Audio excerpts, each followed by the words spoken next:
ఇవన్నీ మన రేవంత్ రెడ్డి ఏమంటాడా ఈ మే 13th ఎలక్షన్ అయిపోతే కదా జూన్ 4th వస్తా అరే భయ్ నువ్వు హోమ్ గార్డ్ కూడా పనికిరావురా అంటాడు. హోమ్ మినిస్టర్ వదిలిపెట్టు నువ్వు లాటరీ ఇస్తా పోయి ఏదో చౌరస్తాలో కూర్చోపో అదే హోమ్ మినిస్టర్ అనుకో. ఇప్పుడు ఆయన ప్రచారం ఏంటి అంటే నేను ఒకవేళ ఇక్కడ ఎంపీ గెలిపిస్తే నాకు మంత్రి పదవి వస్తుంది, ఒకవేళ మంత్రి అయితే మనం ఇంకా ఇంకా డెవలప్ చేసుకోవచ్చు భువనగిరిని నల్గొండను అని అంటారు. అది జనం నమ్మరా? చూడు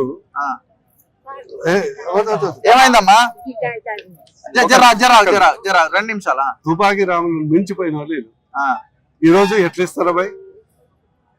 వాళ్ళ అన్నకి ఇచ్చాను, వెంకరెడ్డికి, ఉత్తమ్ రెడ్డికి ఇచ్చాను. ఇస్తే బీసీకి లేకుండా ఎస్సీకి అని ఎస్టీకి ఇవ్వాలగా. మా బాలు నాయక్ ఉండు ఎస్టీ కోట, ఎస్సీ కోట కింద మా వీరేశం అండ్ సామెలు ఉండు, బీసీ కోట కింద మా ఐలే ఉన్నాడు. వీళ్ళకి ఇస్తారు న్యాచురల్ గా. వీళ్ళు ఆ మాత్రం కామన్ సెన్స్ లేకుండా ఎట్లా?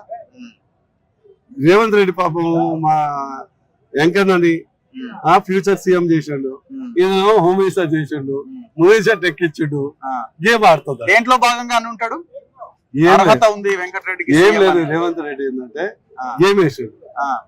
హోంమంత్రి గెలిచేది లేదు, రాహుల్ గాంధీ పిఎం అయ్యేది లేదు, ఆర్ గారు అమలు అయ్యేది లేదు, ఒకటి ఉంది కదా. అట్లనే ఆ కాంగ్రెస్ అభ్యర్థి గెలిచేది లేదు, వీళ్ళు మినిస్టర్ అయ్యేది లేదు.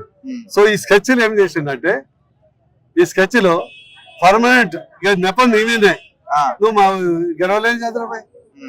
So close, chapter close. పాపం ఆ రేవంత్ రెడ్డి తెలివైన వాడు కాబట్టి ఆ వలలో మా రాజగోపాల్ రెడ్డి, మా వెంకరెడ్డి చిక్కుకున్నారు. తర్వాత వాళ్ళే గమనిస్తారు.